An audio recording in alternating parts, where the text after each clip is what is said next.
চব্বিশ পরগনার বিগ বাজেটের পূজার অন্যতম হল বাটানগর নিউল্যান্ড সার্বজনীন দুর্গোৎসব কমিটির পূজা।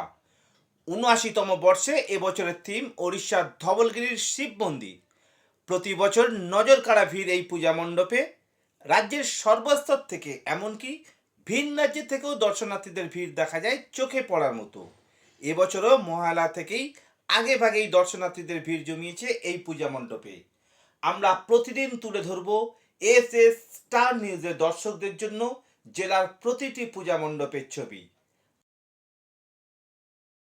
কেমন লাগলো? ভালো লাগলো, ফাঁকা পেয়ে বহুত ভালো লাগে। আচ্ছা, অষ্টমী কি আসবেন, মানে এরপরে কি আবার আসবেন? হ্যাঁ, দেখা যায় যদি প্রথম এখানে কি শুরু করলে? হ্যাঁ, এখান থেকেই শুরু করবো। আচ্ছা, ঠিক আছে, থ্যাংক ইউ। ভালো।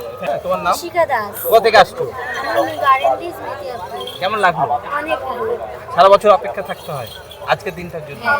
আজ কি ফাঁকায় ফাঁকায় ঘুরে নিলে, আবার আসতে নাকি অষ্টমীর ভিড় এড়ানোর জন্যই কি আজ ঘুরতে আসা? না, শপিং এর জন্য এসেছি। আচ্ছা, তার সঙ্গে ঘুরে যাওয়া হলো, ভালো লাগলো। হ্যাঁ। কেমন লাগলো? আজকে চতুর্থী দিন আসছেন, ফাঁকা পায়ে ঘুরে দেখছেন নাকি? না, পরে আসলে তো দেখতে পাবো না, সুযোগ পাবো না, এই জন্য ফাঁকা ফ্যামিলি নিয়ে বেরিয়ে পড়েছি। কারণ এইগুলো তো সত্যিই দেখার জিনিস, ফাঁকা না হলে ঠিকঠাক করে দেখাও হয় না, মনে শান্তিও হয় না ঠিক না দেখে। বৃষ্টিকে উপেক্ষা করে এখানে আসছেন, কেউ কি বলবেন? বৃষ্টি বলতে গেলে দেখুন, বছরে একবার পুজো, বাঙালির সব থেকে বড় শ্রেষ্ঠ পুজো দুর্গা পুজো। তো আমরা দুর্গা পুজোকে আমরা মানে অনেক বড়োভাবে নিই এবং সারা বছর ওয়েট করি, অপেক্ষা করি এই দুর্গা পূজার জন্য। তো সেই জায়গা থেকে যতই বৃষ্টি হোক, ঠাকুর আমরা দেখতে পেলাম।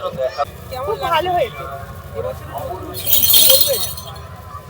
এবছরের নতুন দিন, খুব ভালো হয়েছে, ঠাকুরও খুব ভালো হয়েছে। চতুর্থী রাতে আসছেন, আবার কি অষ্টমী বা নবমীতে আসছেন? হ্যাঁ, মেলা তো ঘোরাই হলো না, আসবো আবার। মেলা তো ঘোরাই হলো না। দক্ষিণ চব্বিশ পরগনার বজবজ ডিএন ঘোষ রোড প্রতি বছর আলোকসজ্জা মণ্ডপ থেকে প্রতিমা নজর কাড়ে দর্শনার্থীদের। বিভিন্ন সময়ে সেরা সেরা মুকুট পড়েছে এই দুর্গোৎসব কমিটি। বজবজের বিগ বাজেটের ডিএন ঘোষ রোডের সার্বজনীন দুর্গোৎসব কমিটির 52তম বর্ষে এবছরের থিম রাজমহলের রাজা রানী। এখানে প্রতি বছর পঞ্চমী থেকে উপচে পড়া ভিড় সামলাতে হিমশিম খেতে হয় পূজা উদ্যোক্তাদের। এবছরও চতুর্থী থেকেই শুরু হয়ে গিয়েছে সেই দর্শনার্থীদের নজর কাড়া ভিড়।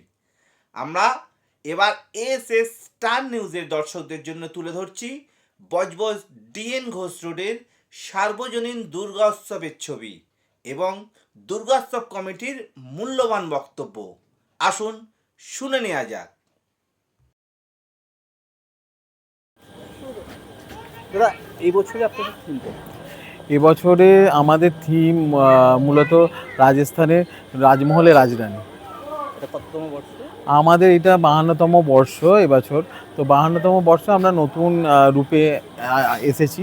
প্রত্যেক বছরে আমাদের একটা কিছু চমক থাকে, আমরা প্রত্যেক বছরে জেলা সেরা পুজো হই, প্রত্যেকটা মিডিয়া থেকেও হয় আর আমাদের প্রশাসন থেকেও আমাদের প্রাইজ দেওয়া হয়।